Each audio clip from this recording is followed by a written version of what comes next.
Hello everyone, in this video I'm going to show you how can you use the Google Chat on mobile. So the same as you use on a PC on mobile, you can use two ways. So the first, you can download the apps on the Google Play Store or the App Store and just click open after you download it and just use the app. So for the second one, you can use it in Gmail. So open the Gmail and you can turn on the chat. Just wait.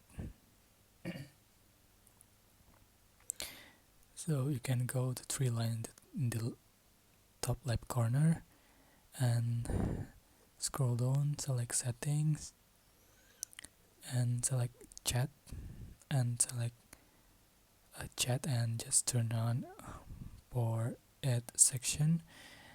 To show the chat and space tab, just click down and you can see the chat icon. Just use the Google Chat on it. Alright, that's how you can use the Google Chat on mobile.